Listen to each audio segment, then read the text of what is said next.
자, 여러분 이어서 보겠습니다. 여러분, 자, 이어서 보시면 36페이지 28번부터 봅니다. 36페이지 28번부터 보시면요, 다음은 소득세법에서 부동산 임대 관련 사업소득 금액에 대한 사업소득에 대한 내용이다. 이 중 틀린 것을 모두 고르세요 그랬습니다. 1번에 보니까요, 공익사업과 무관한 지역권, 지상권을 대여 얻는 소득은 사업소득이 아니라 기타 소득에 해당한다. OX요. 우리 올해 부동산 또는 부동산 상해 권리 대여로 인한 소득이 부동산 임대 사업소득인데, 그럴 때 부동산 여기에 여러분들이요, 자, 부동산의 공익사업 상해 권리에서 이거 한번 정리해 드릴게요. 시간 없지만 부동산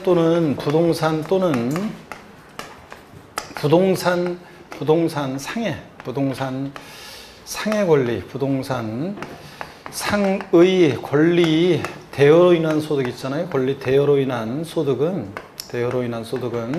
이게 이제 부동산 임대 사업소득인데, 부동산 임대 사업소득이잖아요. 임대 사업소득. 그랬을 때 이 부동산에 미등기 부동산 포함이에요, 제외예요? 미등기 부동산은 포함입니까, 제외입니까? 미등기 부동산 대여소득은 사업소득이냐 기타소득이냐가 포인트인데, 사업소득이에요, 기타소득이에요?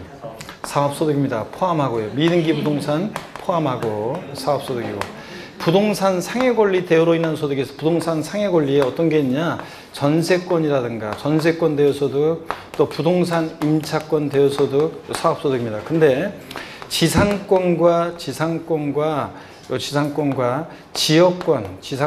지역권 요거 대여소득은 얘네들은 공익사업과 사업과 작년 개정세법이고 중요하다고 그랬죠? 아직 안 나왔기 때문에 공익사업과 요거 무관한 것은, 공익사업과 무관한 것은 원칙적으로 지상권, 지역권 대여소득은 요거보다 사업소득입니다. 사업소득.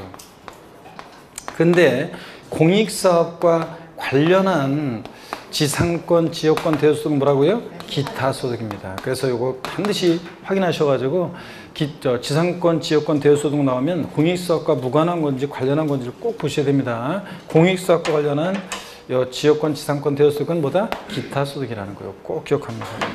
자, 그래서 설명을 드렸고요. 자, 그러면 28번 문제 1번 지문 다시 봅니다. 공익사업과 무관한 지역권, 지상권 대여소득은 뭐라고요? 사업소득입니다. 이건 그러니까 X죠, 여러분들? 네, 사업소득입니다. 사업소득이고, 그 다음에 2번 보니까요, 거주자가 3주택 1호 또는 1세대당 주거용 면적이 40제곱미터 이하이고 기준가 2억 원 이하인 소형주택은 제외하고, 이상을 소유하고 주택과 부토지 임대가 받은 보증매각 계획이 3억 원인 경우 간주임대로 계산하여 사업소득 총수금액에 산입한다. OX요.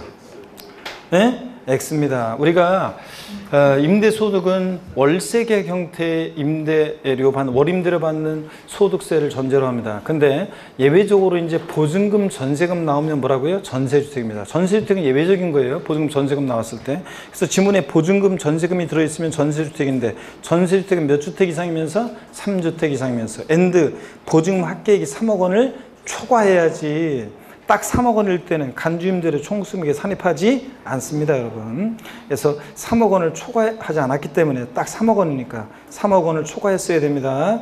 3억 원 초과하지 않았기 때문에 간주임대료 총수금액에 산입하지 않습니다. 우리가 전세주택은 원칙적으로 과세 안 해요, 임대사업소득을. 근데 몇 주택부터? 3주택 이상이고, and 보증납계액이 얼마? 3억 원을 초과할 때만 간주임대료 총수금액에 산입합니다, 전세주택은. 그래서 2번 X입니다. 3억 원 초과하지 않았기 때문에. 3번 과세기간 종료일 현재 기준가 9억 원 초과는 고가주택은 주택수 지역에 관계없이 사업소득으로 과세한다. OX예요. 예? 맞잖아요. 고가주택이다 그러면 1주택이라도 과세를 합니다. 주택수 관계없고, 국내, 국외, 지역 관계없이 고가주택이면 사업소득으로 과세합니다. 그래서 맞습니다. 주택수 지역에 관계없이. 고가주택은 기준시가 꼭 초과하는 주택이요. 4번입니다. 3번 맞고 4번. 부동산 매매업 또는 건설업자가 판매를 목적으로 취득한 토지 또는 부동산을 일시적으로 대여 얻는 소득은 사업소득이다. 예? 부동산 매매업 또는 건설업자가 판매를 목적으로 취득한 토지 또는 부동산을 일시적으로 되어얻는 소득이요. 일시적이었던 뭐였던 부동산 빌려주고 대가받으면 뭐라고요? 사업소득입니다. 맞아요. 5번입니다. 자기 소유 부동산을 타인의 담보로 사용하게 하고 민법의 물상보증 생각하세요. 사용대가로 받는 것은 사업소득이다. 어떻든 간에 부동산 빌려주고 대가받은 거잖아요. 물상보증이니. 그러니까 사업소득입니다. 6번 미등기 부동산을 대여받는 소득은 기타소득이다. X입니다. 아까 미등기 부동산 대여소득도 뭐라고요? 사업소득입니다. 사업소득이고. 29번 봅니다. 주택 임대소득의 비과세입니다. 양가로 1번 1개 이하의 주택을 수요하는 자의 주택 임대소득이요.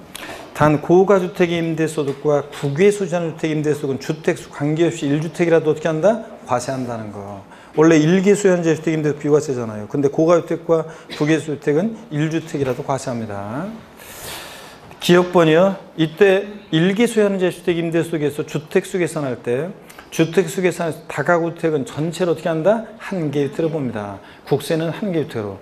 구분 등기된 경우는 물론 각각 1개의 주택으로 계산하지만 원칙은 다가구주택 한 개의 주택으로. 니은번 공동소유주택은 지분이 가장 큰 자의 수로 계산하되 지분이 가장 큰 자가 2인 이상일 때 각각의 수로 계산하고요. 그래서 여러분들 공동소유주택이 아까 우리가 종부세라든가 양도소득세라든가 다른 세금은 공동소유주택은 공동소유와 각각의 소유주택으로 계산해요. 근데 부동산 임대업에서만 주택수 계산할 때 공동소유주택은 지분이 가장 큰 자의 수로 계산합니다. 갑지분 60%, 을지분 40%이면 누구 주택으로? 갑의 주택으로. 지분이 가장 큰 자의 수로. 근데 다른 세금들은 종부세라든가 양도세에서는 공동소유주택은 공동소유자 각각의 소유주택으로요. 지분 상관없이. 그 다음에 디귿번입니다. 주택수 계산에 있어서 본인과 배우자가 각각 주택을 소유할 때 부부는 어떻게 한다? 합산하고. 소득세 계산은 개인별로 각각 과세하는데 주택수 계산은 어떻게 한다? 합산해요. 부부. 소득세 계산은 따로따로지만 주택수는 합산하고. 1번 주택수 계산에 있어서 임차 또는 전세받은 주택을 전대하거나 전전세할 때 누구의 주택으로 해요? 임차인, 전세받은 주택으로 계산합니다. 임대인의 주택으로 계산한다고 바꾸겠죠? 그리고 임차인, 전세받은 주택으로 계산합니다. 전대 전전세 했을 때. 양가로 2번 해당 과세기간에 총 수금의 각계액이 2천만 원 이하인 자 2019년 귀속주택임대소득은 분리과세합니다. 자, 그저 여러분들 그 분리과세 이제 종합과세든 분리과세를 선택할 수 있는데 분리과세 시 산출세액을 구하는 경우에 빈칸을 올바르게 기입하세요 그랬습니다. 친절하게 제가 기입하시오 이렇게 할 수 있는데도 불구하고 기입하세요 이렇게. 자, 그 사람들 근데 시험에서는 친절한 존댓말 없습니다. 분리과세 시 주택임대소득의 산출세액이요. 수익금액에서 1- 필요용비용. 자, 곱하고 여기서 또 공제되는 금액이 있고 또 세율 몇 프로를 곱합니다. 그럴 때 세율은 몇 프로? 분리과세 시 소득세 세율은 가로넣기 합니다. 14% 세율을 곱하고 세율이 10% 아니에요. 14%라는 거 주의하고 10% 아니고 14%고. 필요경비율이 주택임대사업자로 등록한 자는 몇 프로요? 60%고요. 60%. 미등록자는 몇 프로? 미등록자는 몇 프로? 50%를 공제해 줍니다. 필요경비율이. 그래서 1- 필요경비율이니까 주택임대사업자 등록한 자는 1- 경비율이 등록자 60%니까 결국 수익금액이 곱해지는 금액은 몇 프로 곱해? 40%를 곱하는 거예요. 40% 곱하고. 그 다음에 공제되는 금액이 주택임대사업자로 등록한 자는 얼마를 공제해줘요? 수익금액에다가 예를 들어서 등록자 40% 곱하고 그 다음에 그 공제되는 금액 얼마를 빼줘요? 등록자는 얼마? 400만 원 공제하고 400만 원. 그 다음에 임대주택 미등록자는 얼마? 200만 원 공제하고요. 200만 원. 여러분이 손으로 다 써놨으니까 이제 분리과세 시 세율 14%라는 거, 10% 아니라는 거. 그 다음에 요거 등록자의 필요경비율, 미등록자의 필요경비율, 그 다음에 공제되는 금액 정확히 여러분들이 아시고요. 그 다음에 30번 봅니다. 상가임대는 한 채든 두 채든 월세든 전세든 무조건 어떻게 한다? 과세입니다, 여러분. 상가는 뭐 한 채든 두 채든 월세 경영들 임대, 전세 경영들 보증만 받고 임대 무조건 과세고. 주택임대가 주택 수에 따라 월세냐 전세냐에 따라 달라지죠. 그래서 월세 경영대로 월임대를 받으면서 임대에 따르면 1기 수요하는 제 주택임대소득은 비과세예요. 다만 고가주택과 9개 소유주택은 1주택이라도 어떻게 하고? 과세하고. 전세 보증만 받고 임대 전세주택과 월세주택은 어떻게 구별하냐고요? 딴 거 없어요. 전세금, 보증금이란 말이, 전세금이나 또는 보증금이란 말이 있으면 전세주택이고, 그게 없으면 뭐예요? 월세주택인 거예요. 그래서 1주택을 보증금만 받고 임대했다? 과세하지 않습니다. 전세주택은 근데 고가주택이라도 1주택은 과세하지 않아요. 이게 이제 차이점입니다. 월세주택과. 월세주택은 고가주택은 1주택이라도 과세를 하지만 전세 보증금만 받고 임대했다 그러면 1주택일 땐 과세 안 해요. 2주택일 때 월세 계약 형태 임대하면 과세입니다. 전세주택은 2주택 과세 안 해요. 몇 주택부터 전세주택은 3주택부터. 엔드 3주택이면서 엔드 보증금 합계액이 얼마? 3억을 초과할 때만 과세합니다. 넘어갑니다. 양도소득세 3입니다. 8번 테마. 보유기간의 기산점. 아까 요거 이제 OX에 나왔었는데, 상속받은 자산은 역사가 원래 일쓸 때 비과세, 양도미 취득식 이런 거 다 원칙적으로 상속 개시부터예요. 근데 어느 경우만 세율 적용 시에만 상속 개시가 아니라 어느 때부터 비상속인 취득한 날부터 보유기간을 기산한다는 거. 이거 주의하시고. 증여받은 자산은 역사가 다 증여받은 날이에요. 세율 적용 시든 장특공 적용 시든. 증여 이율과세 특례, 배우자 직계주민 속한 이율과세 특례가 적용될 때는 다 전부 다 당초 증여자가 취득한 날로부터예요. 장특공제든 그 다음에 세율 적용시든 보유기간 계산할 때. 그 다음에 양도차익 계산 봅니다. 원칙적으로 양도차익 계산은 실거래가를 적용합니다. 그죠, 여러분들? 실거래가를 적용하고. 모기 한 마리가 자꾸 조그만 모기가 무는 게 따라다니면서 나를 공격하네. 자, 실거래가를 적용하는데, 추계 결정 봅니다. 장부 등 증빙 서류에 의해서 해당 자산의 양도 당시 또는 취득 당시 실거래가액을 인정 확인할 수 없다 그러면 추계에서 결정하는데, 양도가액과 취득가액을. 아까 문제 여러분 틀리신 거 잘 봐야 돼요. 양도가액이 불명하다고 하는지 취득가액이 확인 안 된다고 하는지. 양도가액이 확인 안 될 때는 양도가액을 어떻게 추계결정 경정한다? 매감기. 취득가액 불명할 때는 매감한기. 자, 환산가액은 순서 바뀌면 틀리고, 이건 상식이고, 환산가액은 취득가액을 추계할 때만 적용하는 것이지 양도가액을 추계할 때 적용하는 것이 않는다. 맞습니까? 네, 맞습니다. 자, 환산가액은 양도가액을 추계할 때는 적용하지 않습니다. 맞고. 3번 양도가액과 취득가액 동일 기준 적용 원칙. 양도차익 계산할 때 양도가액을 실거래가가 하면 취득가액도 뭐 해야 하고? 실거래가. 양도차익 계산할 때 양도가액을 기준시가에 하면 취득가액도 뭐에 따른다? 기준시가가 한다. 필요경비 산정 원리요. 원칙적으로 취득가액을 실거래할 때는 기타 필요경비는 취득가액 기타 필요경비, 자본적 지립과 양도비 직접 비용 합한 금액입니다. 근데 예외적으로 취득 당시 실거래가액 인정 확인 다 안 돼서 취득가액을 매감한기 같은 걸 적용할 때는 기타 필요경비는 일일이 들어간 비용 공제하지 않고 자산별로 일률적으로 뭐 한다? 필요경비 계산 공제를 적용하고. 3번 특례. 취득 당시 실거래가액 인정 확인되지 않아서 취득가액을 매감한기 중에서 특별히 환산가액으로 할 때는 환산가액 플러스 필요계산 공제의 합친 금액과 실제 들어간 자본적 지출과 양도비용 비교해서 둘 중 어떤 거? 큰 금액을 필요경비로 할 수 있다는 거. 5번 봅니다.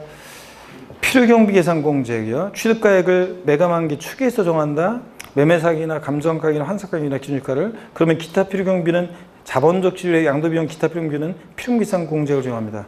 필요경비가 계산 공제를 나왔다. 며칠 되기 전에 가면 부정탄다? 3, 7, 1이요. 그래서 토지건물 취득 당시 기준가의 몇 프로? 이거 양도 당시 기준가 아니에요. 취득 당시 기준가의 몇 프로? 3%. 미등기 양도하는 것은 필요계산 공제를 배제하는 건 아니고 몇 프로? 0.3%. 1,000번에 3 인정하고요. 지상권, 전세권 등기된 부동산 임차권 몇 프로? 7%. 나머지는 몇 프로? 아파트 상층권, 분양권 등 저번 입주권 같은 나머지 애들은 몇 프로? 1%. 자, 절 보세요. 필요경비가 계산공제를 나왔다. 며칠 가면 부정타냐? 노필요율이라고 그랬죠? 3. 이걸 안 보고 이런 사람들은 나중에 시험장에서 이런 걸 호흡을 맞추면서 나를 보고 이렇게 했던 사람들은 지문 한 줄 싹 스쳐 지나갈 때 많은 공부 열심히 수업 잘 들은 수강생들은 수업 시간에 시험 볼 때 제 음성뿐만 아니라 제가 했던 제스처도 떠올라와서 문제를 맞췄다 이런 얘기를 하는데 그러니까 꼭 잘 안 보는 사람 호흡이 안 맞는 사람도 있어요. 필요경비가 계산공제를 나왔다. 며칠 되기 전에 가면 부정탄다. 3, 7, 1입니다. 여러분 맨 위에 토지 건물 중간이 지상권, 전세권 등기된 부동산 임차권 나머지 다 1% 이렇게. 자. 그 다음에 371 적어 놓으시고 손가락 표시 봅니다. 취득가액을 추계 방법 중 환산 매감한기 중에서 매매사가의 감정가액이 없다. 그럼 취득가액을 환산가액으로 합니다. 그럴 때 환산주가에서 일할 때는 취득가액을 환산가액으로 할 때는 아래 동그라미 1의 금액이 2의 금액보다 적으면 2의 금액을 필요금비로 한다. 자, 그래서 아까 나왔던 거예요. 그래서 환산가액 플러스 취득가액 플러스 필요금비 계산 공제 합계액과 실제 들어간 자본적 지력과 양도비용 비교 둘 중 어떤 거? 큰 금액으로 합니다. 결국은. 2번 봅니다. 취득가액을 환산가액으로 하는 경우로서 환산가액과 필요비상공제 합계액이 실제 들어간 자본적 지력과 양도비용 합계액보다 큰 경우에는 실제 지출된 자본적 지력과 양도비용 합계액을 필요비로 할 수 있다. OX요. OX. 금방 봐놓고서도 OX. X입니다. 왜냐하면 지금 보세요. 환산가액 플러스 필요비상공제 합계액이 실제 들어간 자본적 지력과 양도비용 합계액보다 크대요. 그럼 둘 중 어떤 거? 큰 거로 해야지. 환산가액 필요비상공제 합계액이 더 크니까 이 환산가액 플러스 필요비상공제 합계액으로 해야지. 그렇죠, 여러분들? 자, 그래서 이거 X입니다. 장특공제 올해 계속 장특공제가 독립화문제로 나올 것 같던데 안 나왔기 때문에 꼭 잘 보라고 그랬습니다. 특히 공제대상 인구업과 하는 거. 장특공제는 국내에 소지하는 등기되고 몇 년? 3년 이상 보유한 토지 건물 및 조합원 입주권의 대상입니다. 토지에서 비상토지 포함입니다. 대상이고. 자, 건물 1세대 다주택도 포함입니다. 조정상 지역 아닌 지역은 다주택도 대상이에요. 조합원 입주권 대상인데 조합원으로부터 취득한 것은 어떻게 한다? 제외합니다. 원조합원 입주권만 대상이지. 포함 제외 잘 봐야 돼. 입주권도 조합원으로부터 취득한 것은 제외하고. 조정 대상 지역 외에 1세 다주택자 공제받을 수 있습니다. 근데 배제되는 거. 반드시 국내에 소지해야지. 국외자산은 장특공제 해줘야 안 해줘요? 안 해줘요. 우리나라 다른 나라 국가공정주가 신용수 장기 보유도 안 해줍니다. 반드시 등기되지 미등기양도한 사람 배제되고 3년 이상 보여야 돼요. 항상 장특공제 문제 풀 때는 3년 보유를 염두에 두고 문제를 풀어야 돼. 3년 미만 보유한 것은 제외하고 토지 건물 조합원 주권 이외 나머지 양도자산은 안 되고 조정 대상 지역 내에서 1세대 2주택이나 3주택 이상 다주택자가 먼저 양도하는 주택은 장특공제 어떻게 한다? 배제됩니다. 장기 보유 특별공제 봅니다. 장특공제액은 양도 차익에다가 조합원 입주권을 양도할 때는 관리처분계획 인가전 주택분의 양도차익에 한정합니다. 옛날 때려부신 관리처분계획 인가전에 때려부신 주택의 양도차익에 한정해서 보유기한별 공제를 곱한 금액을 합니다. 양도 차익의 공제를 곱한 금액이지 아까 문제 나왔어요. 양도 가액의 공제를 곱한 금액을 한다. 양도 소득금액의 공제를 곱한 금액을 한다. 그럼 틀려요. 일반적인 경우에 토지 건물은 보유연수에다가 이제 올해 개정이 돼가지고 보유연수에 몇 프로씩? 2%씩. 그래서 3년 이상 4년 미만이면 2, 3은 6. 올해 15년 구간이 신설돼가지고 15년 이상 보유했을 때 몇 프로? 30%입니다. 12년 보유하면 장특공제 공제율은 몇 프로 적용해? 12년 이상 13년 미만 보유에 따르면 24% 이런 식으로. 15년 이상일 때 30%예요. 고가주택 같은 양도세가 과세는 1세대 주택은 보유연수 8%씩 적용해가지고 3년 이상 4년 미만이면 83, 24. 10년 이상, 얘는 15년이든 10년이든 똑같아요. 10년 이상이 몇 프로? 80% 공제합니다. 장특공제와 기본공제 비교 여러분이 자 봅니다. 장특공제는 물적공제라 양도하는 자산별로 각각 공제합니다. 10번이 20번이든. 근데 기본공제는 소득별로 각각 공제하고요. 공제대상 기본공제는 모든 자산 다 돼요. 자, 미등기양도만 아니면 장특공제는 토지 건물 조합 입주권만. 보유기한 장특공제는 3년 이상 보여야 되는데 기본공제는 보유기한 관계없고 등기여부는 둘 다 미등기양도한 배제입니다. 공제 적용 장특공제는 보유기한에 따라 차등 공제하는데 3년 이상 4년 미만 이런 식으로. 근데 기본공제는 보유기한 관계없이 공제하고 동일 연도에 여러 번 양도했을 때 장특공제는 요건에 해당하면 10번이 20번이든 이번에 토지 양도했는데 요건 갖췄어 해주고 이번에 또 토지 양도했는데 못 갖춰서 안 해주고 이런 식으로 10번이 20번이든 공제하고 기본공제는 소득별로 각각 공제합니다. 조정 대상 지역 내 1세대 2주택 이상 다주택 양도했을 때 아이고 쉽네 금방 한 건데 공제 대상에 배제예요. 금방 봤잖아요. 아까 금방 장특공제 대상이 아니에요. 네? 배제입니다. 공제 배제 체크하시고 자 기본공제는 공제 대상이에요 배제예요. 대상이고 법령이자는 비사업토지 장특공제 대상이에요 배제예요. 비사업토지는 대상입니다. 장특공제도 기본공제 대상입니다. 미등기양도만 아니면 비고장도했을 때 또 장특공제 배제하는 건 아니에요. 공제 가능해요. 다만 1세주택에 대한 확대 적용만 안 해주는 거죠. 기본공제는 무조건 깔아주고요. 공동수료산을 양도했을 때 장특공제는 물건별로 각각 공제합니다. 근데 기본공제는 공동수에 각각 공제합니다. 그래서 부부 공동명의로 되어 있으면 여기 보세요. 장특공제는 물적공제라 단독수이든 공동수이든 상관없어요. 그냥 이게 등기되고 3년 이상 보유했다? 그럼 요건 갖췄다 해줍니다. 물건별로. 근데 기본공제는 공동소유자 각각 공동수요자 각각 기본공제주입니다. 그러니까 공동수요 각각 기본공제주니까 단독 명의보다 공동 명의로 되어 있으면 절세 유리하다 이런 얘기도 드렸고요. 공동수요 각각 공제합니다. 기본공제는 250만 원씩. 단독 명의보다 공동 명의로 되어 있으면 부부 공동 명의로 되어 있으면 250만 원 더 받잖아요. 6번 봅니다. 자, 이제부터 오류선답 문제가 쭉 펼쳐집니다. 6번 문제 보니까요. 소득세법상 고자가분, 고기 한번 드시고, 저 문제 풀기 전에 또 스트레칭 한번 합니다. 한번 하시고 또, 아이고, 고개를 돌리시고, 허리도 좌로 또 한번 우로 돌리시고, 기지개도 화끈하게 제끼시고 또 한번, 자, 어깨도 돌리시고요.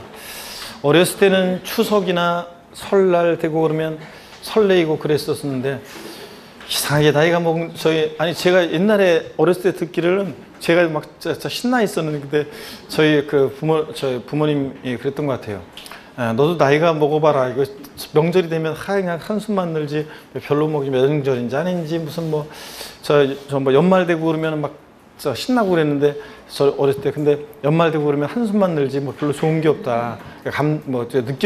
별로 감동이 없대요. 그러더니 진짜 그런 것 같아요. 이게 한 살 한 살 먹어갈수록 별로 감동이 없어요. 추석이면 추석인가 보지 뭐 설날인가 보다. 연말 크리스마스가 되면 그냥 크리스마스인가 보다. 그냥 그러지 설레는 게 없어요. 아, 이거 큰일 났네 이거 진짜. 자, 그래서 감동이 자꾸 없어지고 막 그러잖아요. 그런 것 같아요. 자, 한번 보겠습니다. 오로지 제 관심은 설 명절 때 쉴 때 원고 작업 빨리 해달라고 문자 메시지가 계속 오니까 저 첫날은 그러니까 뭐 설날은 쉬고 전날이나 그 다음 날은 원고 작업을 해야 되고 막 편한데 이런 생각만 하고 있어. 아유, 그러니 뭐 그냥 참 한번 보겠습니다. 소득세법상 6번.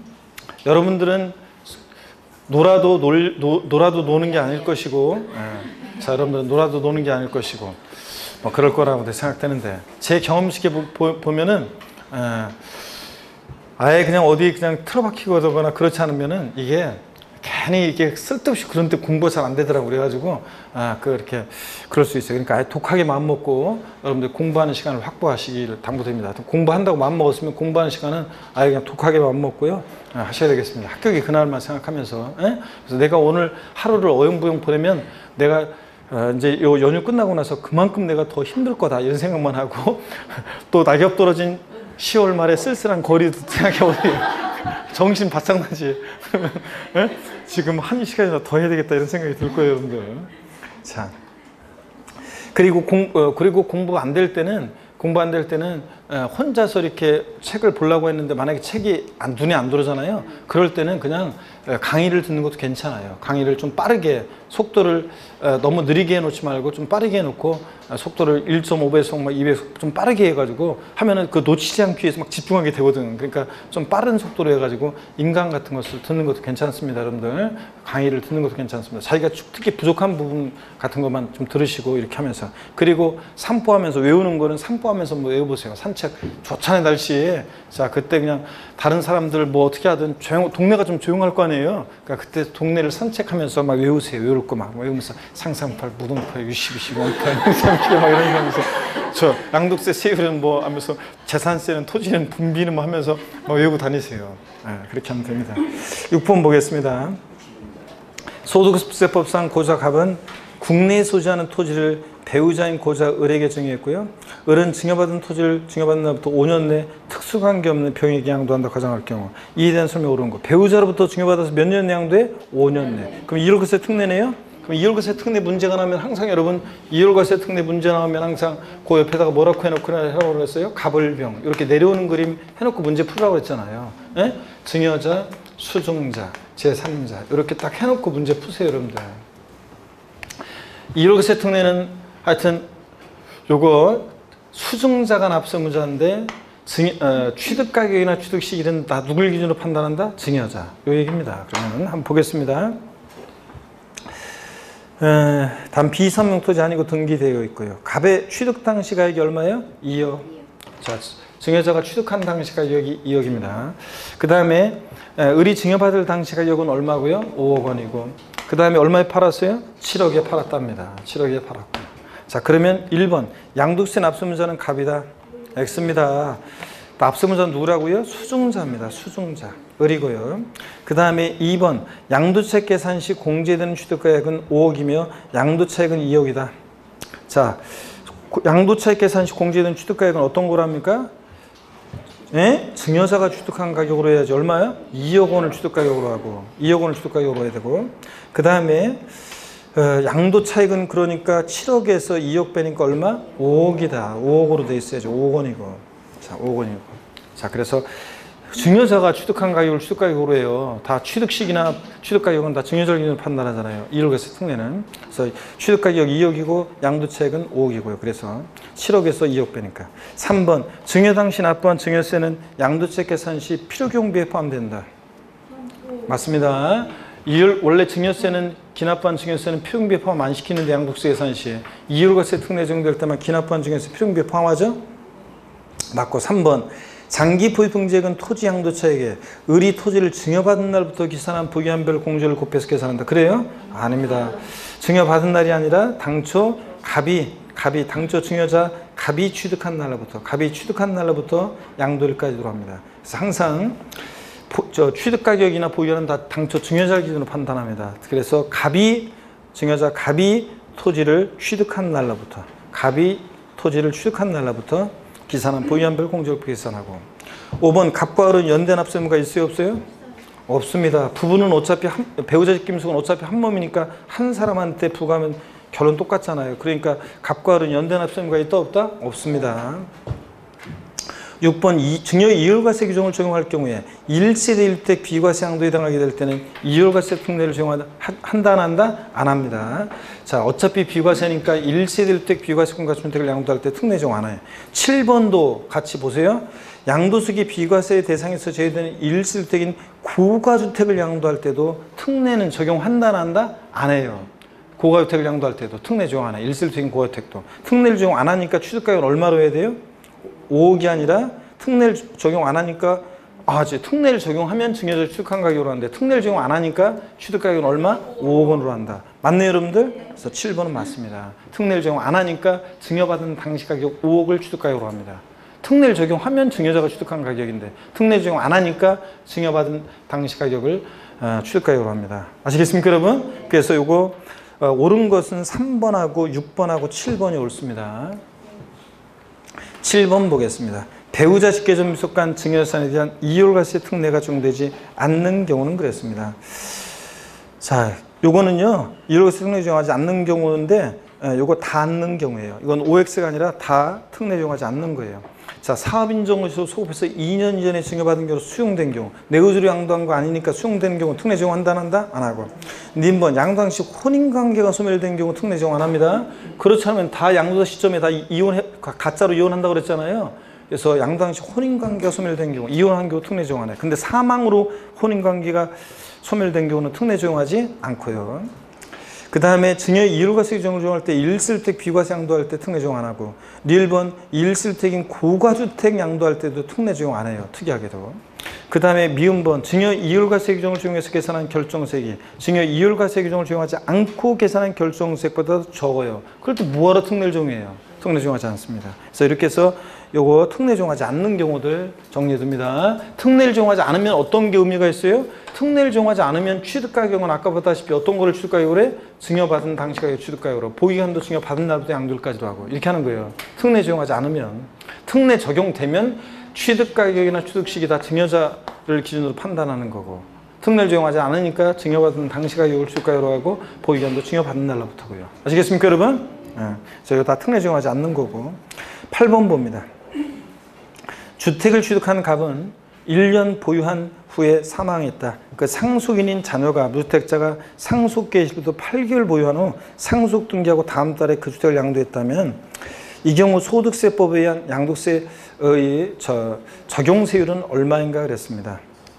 자, 여러분, 상속받은 자산은 원래 상속 개시일부터인데 어느 경우만 세율 적용 시에는 피상속인 취득일부터 부여하는 기산해. 그러니까 증여자가 보유한 기간 1년, 상속인이 받아서 상속받고 나서 8개월 보유하고 다음 달에 팔았으니까 9개월 보유했어요. 그러면 1년 9개월 보유니까. 자, 요거 지금 뭐를 지금 상속받은 거예요? 주택. 주택은 1년 이상만, 1년 미만이면 몇 프로? 40. 1년 이상 보였으니까 뭐예요? 6에서 42%입니다. 정답은 몇 번이에요? 1번입니다. 만약에 상속개시일로부터 세율정시, 상속받은 자산 세율정시에도 상속개시일부터 보유인의 기산에 따르면 9개월 보유했으니까 1년 미만이니까 40%였겠지만 1년 여기서는 지금 피상속인 취득일부터 보유인의 기산하니까 1년 9개월 보유한 거니까 그러니까 1년 이상 보유했으니까 초과 누진세율 정도입니다. 1번이 정답이에요. 이해되십니까 여러분? 요거고 세율정시에만 피상속인 취득일부터 자 이런 의미가 있는 거예요. 9번 봅니다.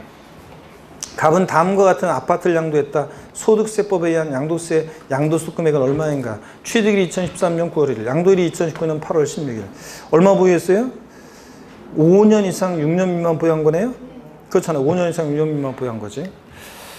그러면 취득가액이 실거래가로 추적 기준시가 5억 5천. 자, 항상 양도소득세 계산 시에 실거래가액이 있으면 뭐로 계산해? 실거래가로 양도세 계산합니다. 기준가 일단 필요 없고요.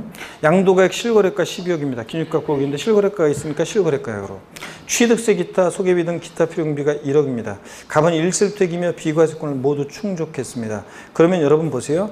양도가액이 실거래가로 12억이니까 얘는 고가주택이란 말이 없어도 뭐예요? 고가주택입니다. 얘는 고가주택이란 말이 없어도 실지 양도한 가액이 9억 원을 초과하면 뭐라고요? 고가주택이에요. 그러니까 아하 비과세 요건을 충족한 고가주택의 양도차익 계산 문제예요. 아시겠습니까 여러분? 예, 그런데 소득금액까지 구하라고 그랬어요. 항상 뭘 구하라고 잘 봐요. 양도 소득금액이니까 가필, 차장, 소까지 구해야 돼요. 자, 그럴 때 우리가 가필, 차장, 소까지 구해야 되는데 그럼 한번 봅니다. 여기 저 지울게요. 가필, 차장, 필, 차, 장, 소, 요 양도 소득금액까지 지금 구하래요. 그러면 여러분 보세요. 여기서 지금 양도 차익, 비과세권을 충족한 고가주택의 양도 차익 계산은 전체, 일반적인 전체에 대한 양도 차익 얼마예요? 12억에서 취득가액 7억하고 기타 비용비 1억 합치니까 얼마? 8억을 빼. 12억에서 8억 빼니까 전체 양도 차익은 얼마입니까? 4억 원. 곱하기 양도가액분의 12억분의 비과세권을 충족한 고가주택 양도차익 계산은 전체 양도차익 곱하기 양도가액분의 양도가액 마이너스 얼마? 9억 원 이렇게 하잖아요. 9억까지는 비과세니까. 전체 양도 언제 변년식으로 하면 곤란해요 여러분들. 비과세권을 충족한 고가주택 양도차익 계산은 전체 양도차익 곱하기 양도가액분의 양도가액 9억 원입니다. 그래서 이거 12에서 9 빼니까 얼마입니까? 3. 3, 4, 12. 12분의 10이니까 양도차익 얼마예요? 1억. 비과세권을 충족한 고가주택 양도차익 계산 1억 원 나왔습니다. 그러면 장특공제액은 안분계산에서 구한 이 고가주택 양도차익에다가 장특공제액 공제를 정합니다.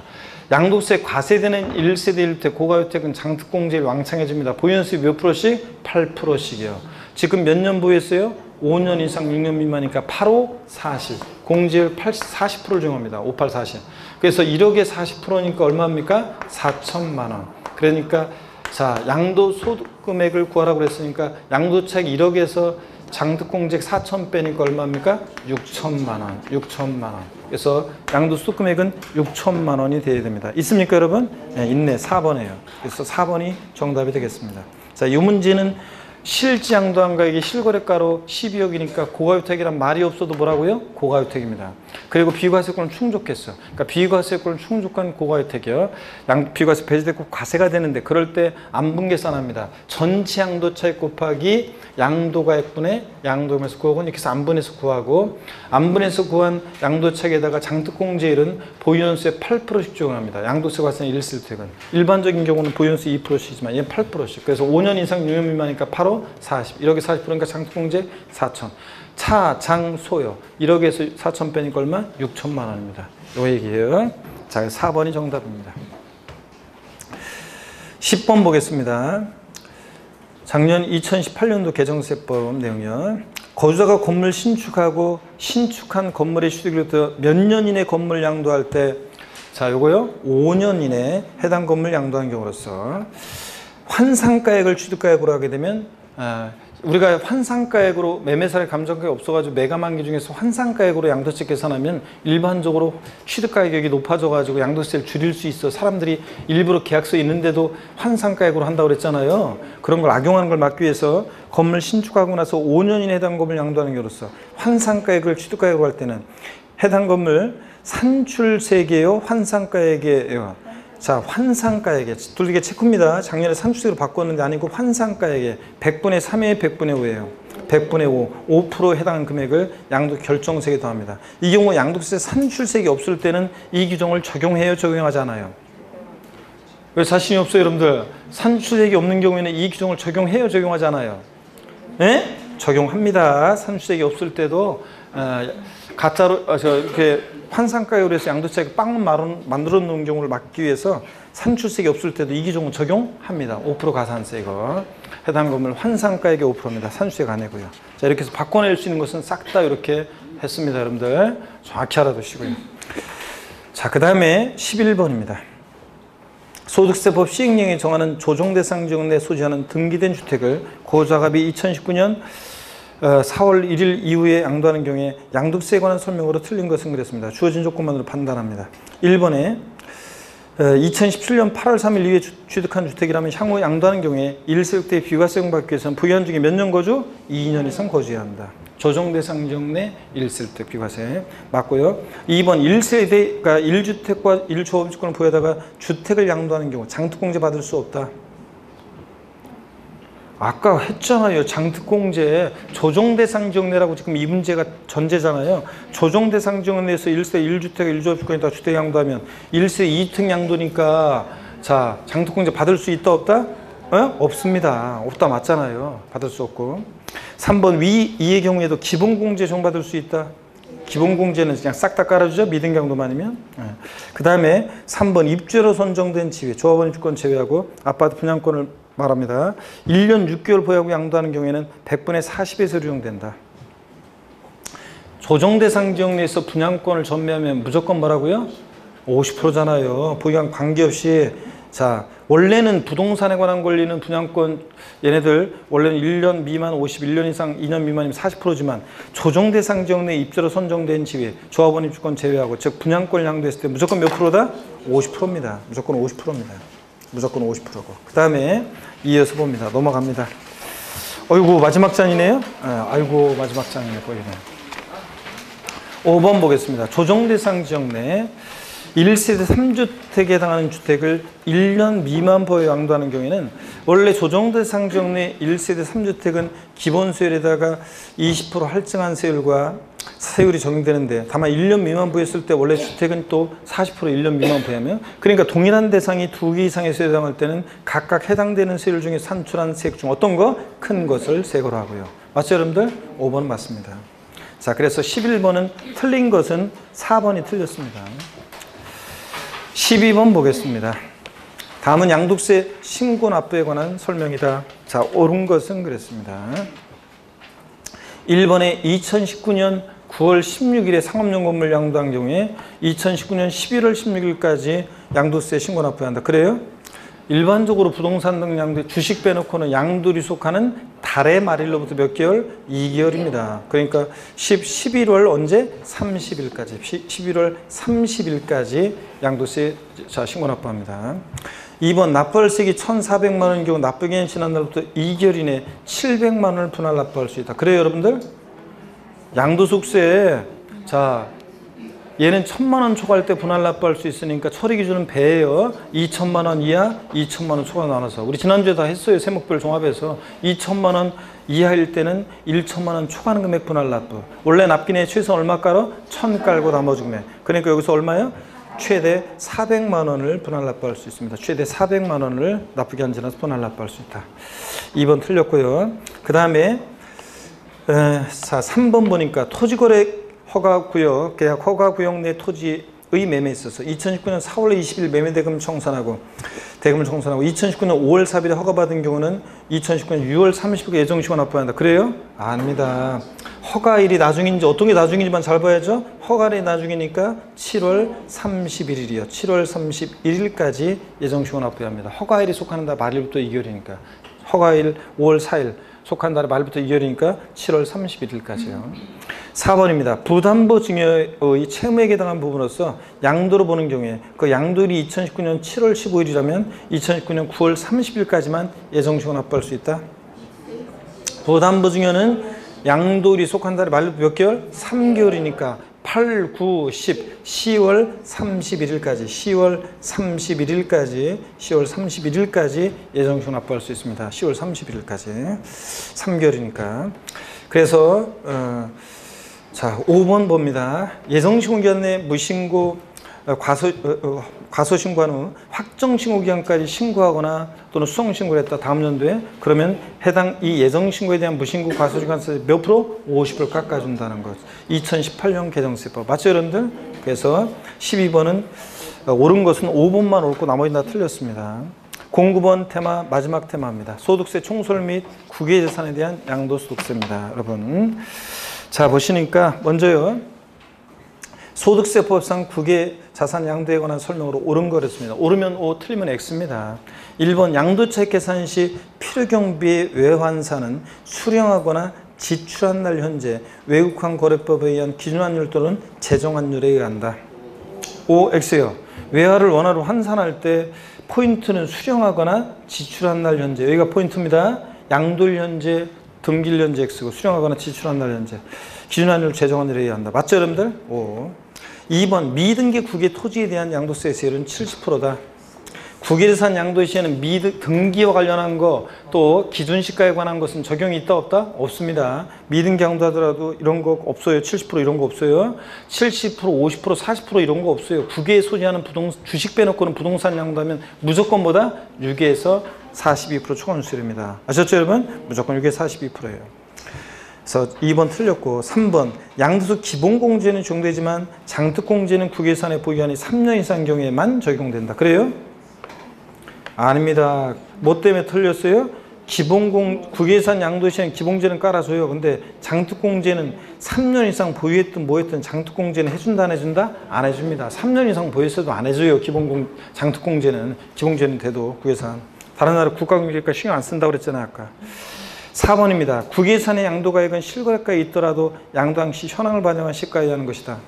아닙니다. 국외산 양도 시에도 원칙적으로 실거래가로 계산해요. 실거래가액이 없을 때 그 나라의 현황을 반영한 시가로 계산해요. 시가라는 게 없을 때는 이제 보충적 평가 방법도 동원되기도 하지만 하여튼 실거래가액이 있더라도 시가로 얘기한다. 틀렸죠 여러분들? 실거래가액이 있으면 실거래가로 합니다. 국외산 양도도. 5번 물납은 허용되지 않으나 분할 납부는 가능하다. 예? 자, 물납은 돼요, 안 돼요? 안 됩니다. 자, 근데 분할 납부는 됩니다. 맞죠, 여러분들? 예. 그 다음에 5번, 만약 거주자가 국내 주택 등기되고 고가주택이 아닙니다. 국외 1주택을 소유한 경우에 국내 주택을 먼저 양도하는 경우 1세대 1주택으로 비과받을 수 있다. 맞습니다. 해외에 있는 주택은 주택수계산에 포함해야 하나요? 안 해요. 국내만 1주택이면 돼요. 1세대 비과세에서. 그러니까 맞습니다. 7번 국외산 양도에 대한 납세무자는 양도일현재 계속해서 국내 3년 이상 주소가 없으면 거주자의 양도에 한해서 과세한다. O, X. 아이고 국외산 양도 시에는 거주해야 되는데 그때 거주하라는 것은 양도일현재 계속해서 몇 년 이상? 5년 이상 주소거주 중 거주하만이 납세무 있지. 3년은 돼요 안 돼요? 안 됩니다. 5년 이상 주소거주 줘야 됩니다. 7번 X. 8번 거주의 국외에 있는 부동산을 양도하는 경우 양도세 세율은 등기 여부 주택수 보유한에 관계없이 과세 표준금의 크기에 따라 6에서 42% 세정된다. 에?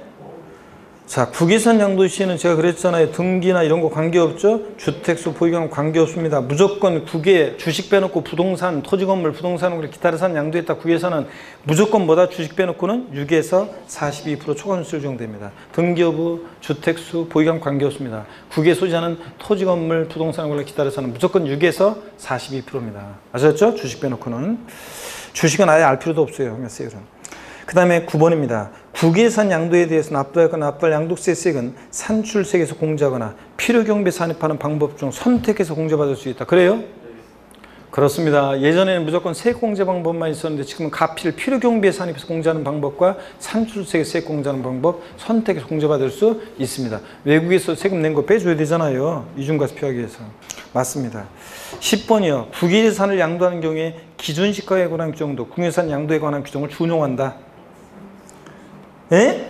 등기나 기준시가에 관한 것은 준용한다 안 한다? 안 한다고 그랬잖아요. 우리나라가 전 세계 부동산 남극, 북극, 아프리카, 아시아, 오세아니아, 남미, 북미, 그린란드 전 세계 부동산 기준시가를 어떻게 매겨요? 그러니까 기준시가에 관한 거라든가 등기에 관한 것은 적용이 있다 없다? 없습니다. 준용한다 틀렸어요. 준용하지 않습니다. 그 다음에 2번 라스트입니다. 다음은 소득세법상 납세문제에 관한 설명이다. 틀린 것을 모두 고르세요. 1번 국내 주소나 183 이상 거수 두지 아니한 개인은 국내 원천 소득만 납세무가 있다. 예? 국내 주소나 183 이상 거수 두지 아니한 개인은 얘 뭐예요? 비거주자입니다. 비거주자는 마돈나는 국내 원천 소득만 우리나라 발생한 국내 원천 소득만 납세무 있다. 맞잖아요. 마돈나 국외소득 납세무 없어요. 우리하고 뭔 관계가 있어요? 그래서 요거 두지 아니한 개니까 비거주자니까 국내 원천 소득만 납세무 있다 맞고요. 2번 고자는 국내에 주소를 두고 있거나 1년 이상 거소득 개인을 말한다. 그렇죠? 예. 주소 있거나 주소 없더라도 1년 이상 거소득 개인을 말하고요. 그렇습니까? 아닙니다. 1년이 아니라 뭐 해야 돼? 183일 이상. 183일 이상 거소득 개인을 말합니다. 1년이었다가 바뀐 지 한 4년 됐, 4, 5년 됐어요. 국내 주소가 있거나 183일 이상 거소득 개인을 고자라고 합니다. 아셨죠, 여러분? 1년 이상 아닙니다. 183일 이상입니다. 그래서 2번 X고. 그 다음에 3번 공동으로 소유한 자산에 대한 양도소득금액 계산할 때 해당 자산을 공동으로 소유한 각 고자가 납세를 진다. 연대 납세무가 있다 없다? 없습니다. 소득세는 개인주의가 하니까 각각이요. 맞습니다, 여러분들. 그 다음에 4번 국내 주소를 둔 기간이 183일이 된 날 또는 국내 거소를 둔 날에 비고자가 고자로 전환된다. 여러분, 자, 거주자라는 것은 국내 우리나라에 주소가 있다 그러면 거주자예요. 근데 또 주소 없더라도 183일 이상 거주 둔 개인을 거주자라고 해요. 그러면 국내 주소를 둔 게 183일이라는 날부터 아니에요. 주소는 주소를 둔 날부터. 주소는 주소를 둔 날부터. 주소를 둔 날부터고. 그 다음에 거소는 거소를 둔 날부터가 아니라 거소를 둔 기간이 얼마예요?